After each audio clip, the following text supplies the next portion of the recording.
বর্ষা নিজের ঘর থেকেই শুনতে পাচ্ছে পাশের ঘরে বাচ্চাটা খুব কাঁদছে। শুয়ে থেকে থেকে উঠে পড়ল বর্ষা।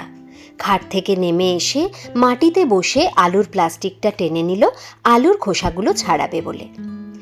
বেলা 1টা বাজে, কিচ্ছু রান্না হয়নি এখন ওর। একটু পরেই দোকান থেকে শ্যামল চলে আসবে। শরীর খারাপ থাকলে তাও অনেক কাজ শরীরকে বুঝিয়ে করানো যায়, কিন্তু যখন মনটাই সাথে থাকে না তখন সব কিছু বিস্বাদ লাগে। হালকা ভাজা বা ঝোল ভাত করে নেবে আজ। শ্যামলের কোনো ঝামেলা নেই বলে কোনো রকমে চলে যাচ্ছে বর্ষার দিনগুলো। আলু কাটছে ঠিকই, কিন্তু কানের সামনে কান্নার আওয়াজ ভেসে আসছে ওর। শুনবো না ভেবেও বারবার কান চলে যাচ্ছে। আর সহ্য করতে না পেরে উঠে খাট থেকে মোবাইলটা এনে জোরে গান চালিয়ে দিল, প্রচণ্ড জোরে, যাতে কোনো কিছু আর কানে না ঢোকে। ফোনটা সামনে রেখে আবার মাটিতে বসে পড়ল বর্ষা আলু কাটতে। এই ঘরটাই ওর এখন পৃথিবী। ঘরের সামনে এক চিলতে বারান্দাতেই রান্নার ব্যবস্থা করেছে বর্ষা। আগে এই বারান্দাটা ওর স্বপ্ন ছিল। এখানে শখ করে কত গাছ বসিয়েছিল, আর একটা দোলনাও। বৃষ্টির সময় বসে আকাশ দেখবে। কিন্তু কোথায় কি, একটা দীর্ঘশ্বাস ফেলে ঝুড়ি থেকে 2টো ডিম এনে স্টোভে বসিয়ে দিল সেদ্ধ করতে। বারান্দা থেকে আকাশে চোখ যেতে বর্ষা দেখল আকাশ কালো হয়ে গেছে। জোরে বৃষ্টি নামবে বোঝাই যাচ্ছে। কি করবে ও তখন? রান্না চলছে, চোখে মুখে চিন্তার ছাপ। আজ 3 দিন হলো বর্ষা আলাদা হয়ে গেছে। একরকম জেদ দেখিয়েই আলাদা হয়েছে। তখনও মাথায় আসেনি বৃষ্টি হলে বা বারান্দায় জলের ছাট আসলে ও রান্না করতে পারবে না। আর এই জেদ ছাড়া আর কী বা করতো? একটা দীর্ঘশ্বাস ফেলে আবার হাতের আলুতে মন দিল তাড়াতাড়ি করে। রায়বাড়ির বড় বউ এই বর্ষা। শ্বশুর শাশুড়ির খুব আদরের। 5 বছর আগে বিয়ে হয়ে আসা থেকে দেখেছে এই বাড়ির 2 ছেলে শ্যামল আর তমালের থেকে ওর ভালোবাসা কোনো অংশে কম ছিল না। শ্বশুরমশাই বাজারে যাওয়ার আগে ওকে রোজ জিজ্ঞেস করে যেত কী মাছ আনবে।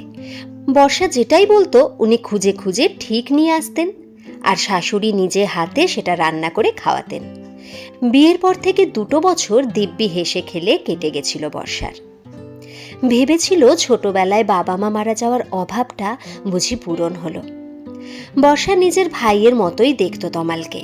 ওর বিয়ের সব দায়িত্বই বর্ষার ওপরে ছিল। মেয়ে পছন্দ করা, বিয়ের কেনাকাটা, তত্ত্ব সাজানো, সব দায়িত্ব বর্ষার একার হাতে ছিল। কত ভরসা করত সবাই সে সময় তাকে। কোনো কিছুতেই কোনো প্রশ্ন করেনি কেউ। ও যা ঠিক করত সেটাই সবাই মেনে নিত। ওর বিয়ের 2 বছরের মাথায় তমাল আর প্রিয়ার বিয়ে হয়। বর্ষা নিজে দেখে নিয়ে এসেছিল এই প্রিয়াকে। প্রিয়া আসার পরের 3টে বছর খুব সুন্দর কেটেছিল ওদের। 2 জাতও না, 2 বোন ছিল ওরা। প্রিয়ার বিয়ের 2 বছর মানে বর্ষার ততদিনে 5 বছর হয়ে গেছে। শ্বশুর শাশুড়ির তখন একটাই চাহিদা, নাতি অথবা নাতনি। আর সেটা দিতে না পারার অপরাধে ভালোবাসাও ক্ষীণ হয়ে আসছিল। কম চেষ্টা করেনি বর্ষা, কিন্তু না হলে ও কি করবে? ওদিকে বিয়ের 3.5 বছরের মাথায় প্রিয়া সন্তান সম্ভবা হয়। খবরটা শুনে সব থেকে বেশি খুশি কিন্তু বর্ষাই হয়েছিল। ওর না হোক, বাড়িতে একটা সন্তান তো আসছে, এটাই কম কি। কিন্তু বর্ষা ব্যাপারটা এভাবে দেখলেও বাকিরা অত ভালো চোখে দেখেনি। বর্ষা প্রতি মুহূর্তে বুঝত বাড়িতে ওর প্রয়োজন ফুরিয়ে এসেছে। নিজে যেচেই বর্ষা সব কাজ করত, যথাসম্ভব চেষ্টা করত প্রিয়ার খেয়াল রাখতে। ও কখন কি খাবে, কোনটা খেলে বাচ্চার ভালো হবে, সারা দিন মোবাইল দেখে দেখে করত সেসব বর্ষা। প্রিয়াও খুব ভরসা করত বর্ষাকে, ভালোবাসত নিজের দিদির মতো। কিন্তু যত সময় এগোতে থাকলো কেমন যেন বদলাতে শুরু করলো প্রিয়া। বর্ষা ঘরে ঢুকলেই ও অন্য পাশ ফিরে শুতো। তমালকে দিয়ে বলে পাঠিয়েছিল যাতে বর্ষা ওর খাবার না বানায়, ওর ঘরে না আসে। বর্ষা শুনেছে বাচ্চা হওয়ার চরম মুহূর্তে মেয়েদের অনেক রকম অনুভূতি কাজ করে, কখনো রাগ হয়, কখনো দুঃখ। তাই বর্ষা কিচ্ছু মনে করেনি সেদিন প্রিয়ার কথায়। কিন্তু বর্ষার খারাপ লেগেছিল তমাল কিভাবে এসে বলল যে প্রিয়া চায় না বর্ষা ওর কোনো ব্যাপারে থাক। খুব কেঁদেছিল বর্ষা, কিন্তু আশা ছিল একবার বাচ্চাটা এসে গেলে সব ঠিক হয়ে যাবে। উদাস মনে অতীতকে ধরতে গিয়ে বর্তমান অবহেলা হয়, তাই হয়েছে। ডিমের জল শুকিয়ে গিয়ে বাসনটা পুড়ে গেছে প্রায়। তাড়াতাড়ি গিয়ে বাসনটা নামাতেই বর্ষা দেখল ঝিরঝির করে বৃষ্টি শুরু হয়ে গেছে। তাড়াতাড়ি করে স্টোভটা একটু বারান্দা থেকে ঘরের দিকে ঠেলে দিল। তারপর কড়াই বসিয়ে তাতে তেল ঢেলে আলুগুলো ছেড়ে দিল। আলু ভাজা আর ডিম সিদ্ধ এই আজকের দুপুরের মেনু বর্ষার। খুব অস্থির থাকে আজকাল বর্ষা। সামনে মোবাইলে একটার পর একটা গান বেজে চলেছে। গান খুব ভালোবাসে বর্ষা। অনেক দুঃসময় শুধু গান শুনেই কাটিয়ে দিত, আর আজও এই গানটাই ওকে বাঁচিয়েছে। গান বাজছে বলেই বাইরের কোনো আওয়াজ পাচ্ছে না। বুকটা ফেটে যাচ্ছে বর্ষার। গানটা একটু বন্ধ করবে কি ভাবতেই রাগ হলো নিজের ওপর। এই জন্মে ওর লজ্জা হবে না। 5 দিন হলো ফুটফুটে মেয়ে নিয়ে বাড়ি এসেছে প্রিয়া। মেয়ে হয়েছে শুনেই আনন্দে আটখান হয়ে গিয়েছিল বর্ষা। নিজের হাতে ঘর সাজিয়েছিল ওর। দোলনা কিনে বালিশ তোষক পেতে দিয়েছিল, খেলনা জামায় ভরিয়ে দিয়েছিল ঘর। একটু একটু করে জমানো টাকা দিয়ে সেসব করেছিল বর্ষা। প্রথম দিন যখন প্রিয়া আসে, ঢোকার মুখেই বরণডালা নিয়ে দাঁড়িয়েছিল বর্ষা। বর্ষার শাশুড়ি আনতে গেছিল প্রিয়াকে নার্সিংহোম থেকে। বাচ্চাটাকে দেখে চোখ সরাতে পারেনি বর্ষা, আর সেটাই ওর অপরাধ ছিল। ওর দৃষ্টি নাকি খুব খারাপ, এটাই শুনতে হয়েছিল বর্ষাকে। কিন্তু ওর দৃষ্টিতে কোনো লোভ লালসা ছিল না, সেটা আর কেউ না জানুক, বর্ষার মন জানে। বাচ্চাটার মাথায় ধান দুর্বা দিতে যাবে, সাথে সাথে প্রিয়া বিরক্ত হয়ে বলেছিল, এসব ছো না, বাচ্চার স্কিনে র্যাশ উঠবে। খারাপ লাগলেও কিছু বলেনি বর্ষা। সত্যি আজকালকার নিয়ম অনেক আলাদা।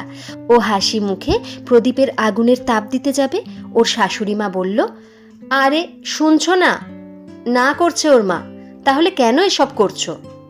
শাশুড়ির ওই কথাটা যেন আজও বুকটা জ্বালিয়ে দিয়ে যায় বর্ষার। এই মানুষটাই একদিন বর্ষাকে চোখে হারাতো। একটা বাচ্চা দিতে পারেনি বলে এত বড় ভুল বুঝলো। বর্ষার বুকটা জ্বলে গেল, ঠিক যেভাবে তেলে জল পড়লে জ্বলতে থাকে। তাকিয়ে দেখলো বর্ষা ওর কড়াইতে আলু ভাজার মধ্যে বৃষ্টির জলের ছিটে আসতেই ছ্যাক করে আওয়াজ হলো।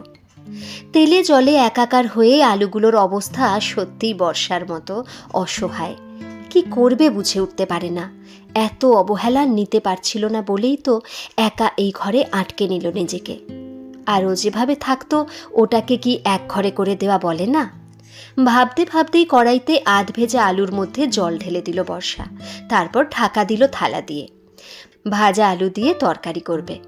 কিছু নষ্ট হয় না, রূপান্তরিত হয় খালি। যেমন আজ বর্ষা মরে তো যায়নি, শুধু অনুভূতিগুলো পরিবর্তন করে নিয়েছে, তাই বেঁচে আছে। খুব ইচ্ছে করছে গানটা বন্ধ করে দিতে। মেয়েটার কান্নার আওয়াজটাও যেন কানে নিতে পারলে মনে শান্তি হতো। ভেবেই ফোনটা অফ করতেই শুনতে পেল আবার সেই কান্না। চোখটা বুজে ফেলল বর্ষা। ইচ্ছে হচ্ছে দৌড়ে গিয়ে কোলে তুলে নিয়ে ঠোঁট দিয়ে ওর কপাল স্পর্শ করুক, কিন্তু ধীরে ধীরে কান্নাটা জোরালো হচ্ছে। বুঝতে পারছে বর্ষা এই কান্নায় তীব্র কষ্ট লুকিয়ে আছে। এত কাঁদছে, কেউ ধরছে না কেন ওকে? কাঁদতে কাঁদতে কেমন থেমে থেমে যাচ্ছে যেন। কান্নাটা গলায় আটকে যাচ্ছে ওর। যাবে কি একবার? মনে মনে ভেবেও থেমে গেল বর্ষা। অকারণে এতটা অপমান সহ্য হবে না আর। ভেবেই মোবাইলটা নিয়ে আবার গান চালিয়ে দিল, কিন্তু গান ছাপিয়েও কানে ভেসে আসছে সেই কান্না। আর পারল না থাকতে বর্ষা। তাড়াতাড়ি স্টোভ বন্ধ করে বেরিয়ে এলো ঘর থেকে। ওর পাশেই সমান মাপের সমান সাজানো ঘর প্রিয়ারও। দুই বউয়ের মধ্যে কখনো বিভেদ করেনি ওনারা, শুধু বাচ্চাটাই বিভেদের কারণ হয়ে দাঁড়িয়েছিল। প্রিয়ার ঘরের দরজার সামনে এসে দাঁড়ালো বর্ষা। কি কাঁদছে বাচ্চাটা, বুকটা খান খান হয়ে যাচ্ছে বর্ষার। যাবে কি না একটু ভেবে নিয়েই ঠেলে ঘরে ঢুকে দেখলো ওর সাজিয়ে দেওয়া দোলনাতেই শুয়ে আছে বাচ্চাটা। ওর নাম কি রেখেছে জানে না বর্ষা। ও চেয়েছিল প্রিয়ার মেয়ের নাম বৃষ্টি হোক, কিন্তু ওর সব চাওয়াই যে পূরণ হবে এরকমটা আজ আর নয়।